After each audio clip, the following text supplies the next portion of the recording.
The Thylacine, better known as the Tasmanian tiger, were carnivorous marsupials native to the Australian mainland and surrounding islands.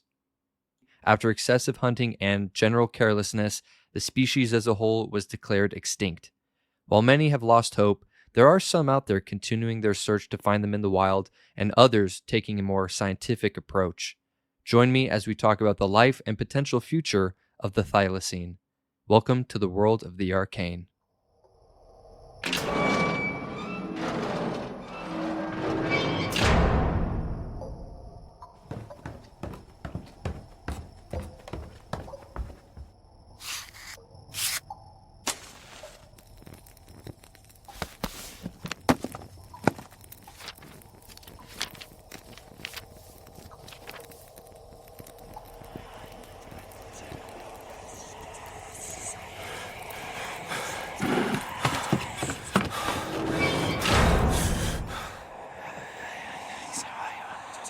Hello, everyone, and welcome to the Arcane Archives podcast. Thank you so much for taking time out of your day to listen to this week's episode. I just have to say right off the bat, I don't know what's up with Australia. We seem to be going back every other week for some new topic, and this week we're heading right back. This is going to be a little bit different because the topic is not strictly cryptid or like anything paranormal. This is actually based on an animal. Typically, this isn't the theme of my podcast. I do more true crime, cryptid, paranormal, whatever. But the idea that there are sightings out there, I decided to take it on and talk about it. Also because it was a suggestion from a subscriber on my YouTube channel. So shout out to Thrid Doctor for suggesting it. Speaking of YouTube, please go check it out. Link is down below in the description of the podcast. Go subscribe over there. Eventually, when we get a good following over there, we will be uploading some more visual content and maybe some bonus episodes. So go check it out. With the Tasmanian tiger, I wanted to break this episode up into two different routes. The first route is the belief that it is still out there in the wilderness, surviving on its own, doing its own thing, and we just need to find them. And the other course is that it's more of a scientific-based approach where they want to genetically clone the Tasmanian tiger. And I guess I'll say here real quick before we continue, I'm going to constantly be calling it Tasmanian tiger, Thylacine. It's also known as the Tasmanian wolf, but I'm going to be calling them both different things throughout the episode. But now you know, different names, same thing. As I mentioned just a little bit ago, this was a topic that was suggested to me. So if you have a topic that you would like for me to talk about in future episodes, comment them wherever you're listening if you can. I read every single comment. I'm making notes of subjects that people suggest, so if you have one, let me know, and we'll probably talk about it in the future. With that being said, let's get into this week's episode. So, a little bit of history. The Thylacine, or the Tasmanian tiger, was a unique marsupial carnivore that once roamed the wild landscapes of Tasmania, mainland Australia, and New Guinea. It is recognized for its striking resemblance to a large dog with these distinct tiger-like stripes across its lower back and tail. Standing about 60 centimeters or about 2 feet tall at the shoulder and weighing around 30 kilograms or about 60 pounds, the Thylacine had a head and body length of up to 130 centimeters or a little over 4 feet, with an additional 50 to 65 centimeters, or around 2 feet, for its stiff, rodent-like tail. Its fur was short and dense, ranging from light fawn to dark brown, with 15 to 20 prominent dark stripes. It's important to note that the Tasmanian tiger is actually not even related to tigers at all, not even in the tiger family. As was said, it's a marsupial. And the reason why people mess it up, consider it a tiger or related to, is because of the stripes on its back. If you look at pictures of the Tasmanian tiger, which if you go look at my Twitter account linked in the description, You'll see that the stripes start about midway down the back, and they are very small at the beginning, but the further back you go on the animal's back, the stripes grow thicker, longer, and then you get to the tail, which is honestly really weird because it's very stiff. I'm used to looking at like cat and dog tails, and you know how they flow and whatnot, but these tails are like weirdly stiff. I'll obviously have pictures as well of that. I highly encourage you to go look at them because they are interesting to see. The thylacine occupied a variety of habitats, including grasslands, woodlands, and forests. On mainland Australia and New Guinea, there have been fossil evidence suggesting they adapted to these different diverse environments, whether it's tropical rainforest to arid regions. In Tasmania, they were most commonly found in the dense eucalyptus forest, the wetlands, and the coastal heathlands. This was nice for the animal because it provided ample covering and hunting grounds for the species. I'm going to jump ahead and say that one of the main reasons for the population decline and the eventual extinction of the Tasmanian tiger is due to this environment being destroyed. Whether it was from other species, invasive species, or human interaction, this was one of the big reasons for the sharp decline in their numbers. The decline of the thylacine on mainland Australia is believed to have occurred somewhere around 2,000 to 3,000 years ago. And this was primarily due to the introduction of the dingo by Indigenous Australians. Now, dingoes are a lot more efficient in terms of hunting in packs, and they outcompeted the thylacines, and they were able to take all the food, and they took all of their territory. So with this, you combine that with the humans hunting them, the changing of the climates, all of this, and as I mentioned, the destruction of their environments, just led to the gradual extinction of the thylacine on the mainland, leaving Tasmania as the last place that they lived. Essentially, the silencing numbers were very spread out, but slowly they went from the mainland to New Guinea all the way down to the island of Tasmania. The arrival of European settlers in Tasmania in the early 19th century was basically the beginning of the end for the thylacine. The settlers viewed them as a threat to their livestock, especially sheep, and because of that, there was widespread hunting and eventual implementation of government bounties. Habitat destruction due to agricultural expansion reduced their numbers even further, so they weren't necessarily targeted just because of their livestock, of them attacking livestock, but because of the increase of livestock and whatnot, that just destroyed their habitat, as I've mentioned a couple times now, and just it continued to accelerate the decline of their population. Eventually, after years and years of purposeful and also careless destruction of their home and the killing of the thylacine, their population was reduced to what is considered critically endangered and also endangered in the wild.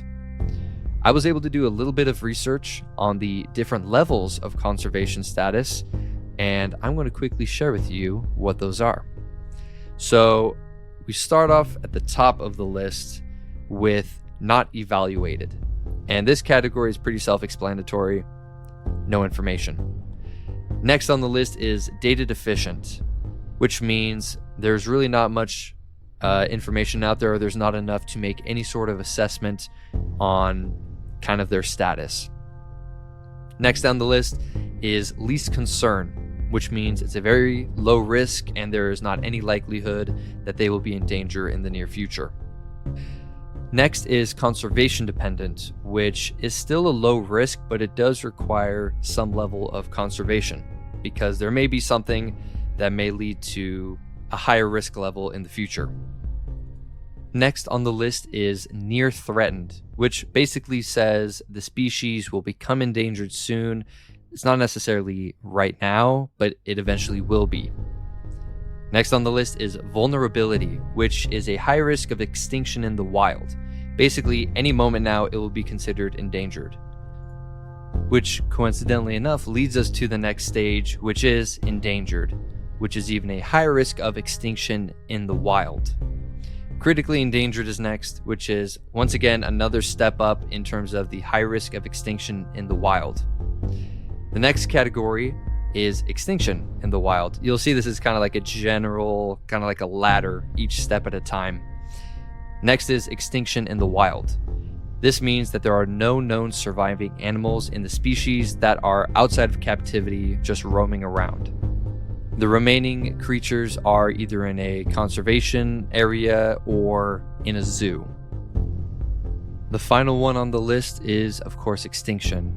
That means there are no longer any living animals in both captivity or in the wild. The last known thylacine was living in the Hobart Zoo on the island of Tasmania. There is some debate, controversy on the name and the gender of the animal. The well-known name is Benjamin, and for the sake of the popularity of the name and just to make things easier, that's what we'll call him. At the zoo, it is reported that Benjamin suffered constant neglect and was exposed to harsh conditions, like he slept outside. From what I recall, at least during this time, it got really hot during the day, really cold during the night, just a lot of exposure, things that Benjamin didn't need. I don't know, just looking back and reading all this, I don't know if these zookeepers or whoever was in charge of Benjamin, I don't know if they just didn't care about him, if they purposefully did it. I don't know, did they not know that they were extinct or close to extinction? Because if you knew that this was the last thylacine, wouldn't you try and keep him alive as long as possible? I don't know. Just looking back, it makes me wonder why they didn't take a lot of care. I don't know. And I didn't find anything in my research. So if you have the answer, comment it. But I got a lot of questions in terms of why they treated Benjamin like that. So he died September of 1936, and that was the last of the Tasmanian tiger species. And from what I was able to find, the way that they conclude an animal is extinct, or at least how they did back then, is that once they determine that that's the last of the species, they wait 50 years before, quote unquote, legally declaring it extinct. I'm not sure if that's what they do now, or if it's a universal thing around the globe, but it wasn't until 1986 that it was, quote unquote, officially stated to be extinct. I assume this is to give some sort of buffer in case there are more animals found or anything pops up to dispute the fact that it may be extinct. Now, with the thylacine now declared to be gone, we have reached the fork in the episode, both the scientific route and the sightings, or we call it sightings route. The extinction was announced in 1986, and researchers started to examine preserved specimens of the thylacine in hopes that a cloning project would eventually start. The project started in Sydney, Australia in 1999, which is 13 years, based on my rough calculation. There were biologists that wanted to genetically clone and restore the species from extinction. Now, at the time, a lot of people considered this to be a public stunt. I'm guessing mainly because they didn't think it was possible. And only a couple of years later, they were actually able to successfully extract DNA from one of those specimens. Now, if we fast forward to August of 2022, the genome of a thylacine was successfully sequenced and has continued on since then. Now, I don't really know much about DNA and cloning, so hopefully that makes a lot of sense. But basically, they're trying to extract DNA because, of course, you need authentic DNA to recreate, in this case, a Tasmanian tiger. I also read that the longer an animal is dead, the DNA breaks down more and more. So it's very important that you do this as quickly as possible because, of course, the more the DNA breaks down, the harder it is to reconstruct, if it's even possible. In 2017, a whole genome sequencing of the thylacine was created. They were able to do this because of a preserved young specimen that was found within a pouch of another thylacine. Also, in 2023, RNA was extracted from another specimen, which actually is the first time RNA had been extracted from an extinct species, which honestly is a really impressive thing that we can do that. It's crazy how much technology has advanced in terms of DNA and this whole thing. It's pretty impressive. Now, of course, nothing's been cloned yet, because if it had been, I'm sure we would know about it. It'd probably be all over the news. If we're being honest, I don't think it's a matter of if, but a matter of when. There is a lot of potential in the scientific field, in this scientific path that we're taking down right now. And as I just said, it's really impressive to see how much technology has advanced. And again, I really don't think it's a matter of if, but when. Now, with the other route, let's just back up our car here a little bit and go down the other pathway to the sightings of the thylacine in the wild. I'm personally conflicted with how I feel about these sightings, because a lot of them either seem fake, a lot of them, I'd say the vast majority, have to do with simple misidentification, thinking it's a thylacine, but it's something else, or just something else entirely. Now, this, of course, is a different sort of sighting versus, let's say, Bigfoot, because these animals were obviously real, and it's whether we're just figuring out whether or not they're still in the wild, not if they exist. Now, as was said earlier in the episode, these animals were eventually killed and the population shrunk to just the island of Tasmania. But there have been sightings of Tasmanian tigers on the Australian mainland. Now, to be honest, there are no sightings that really stand out. I don't really have a list of sightings that, are key to the movement or anything that really stands out. A lot of them either turn out to be hoaxes or, as I mentioned, just are simple misidentifications. And a lot of people claim to see them while they're hiking or while they see them on their porch. I've seen some videos of quote-unquote supposed Tasmanian tigers on their trail cams. Of course, those are always blurry, or the animal's far out in the distance and you can't really tell what it is. There's always something to throw a wrench in the claim. It's kind of like UFOs or UFO videos. It's always blurry, or it's always, there's always something wrong with it, and that seems to be the case for these right now. And just like the scientific pathway that we just went down, I'm also really hopeful about this one. It's not completely impossible to say that they're alive. Of course, it hasn't been that long since they have been declared extinct. It's tough because, there haven't been any concrete sightings or concrete proof that they're alive. But, I'm hopeful that we might see them, but I'm also realistic. So, little bit of positivity and negativity there.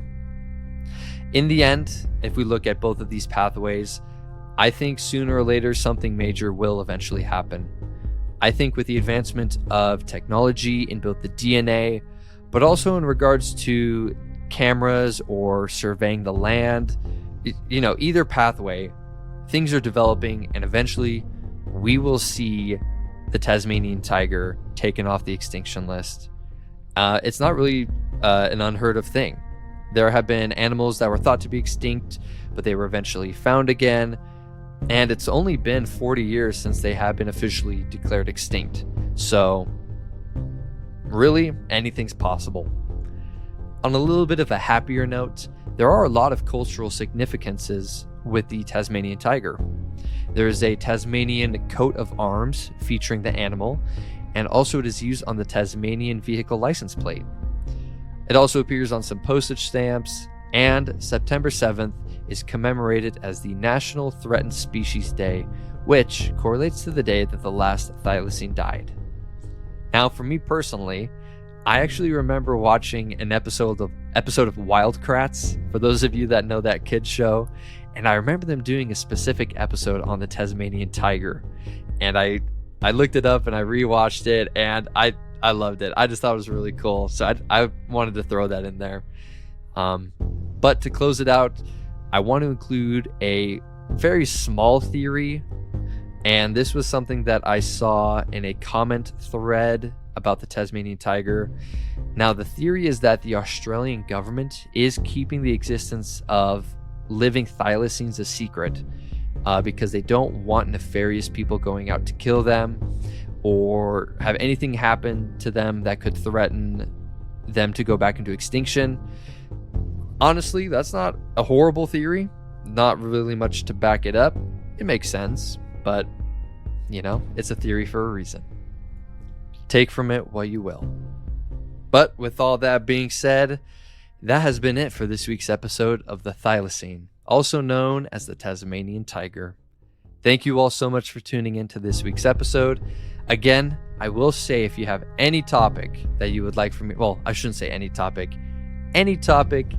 relating to what this podcast talks about, and you want me to have it for a future episode, comment where you can. I read every comment. We'll try and make it an episode. Rate the podcast if you enjoyed it. Like it on whatever platform you're listening on. Thank you again for tuning in, and I'll see you all next week.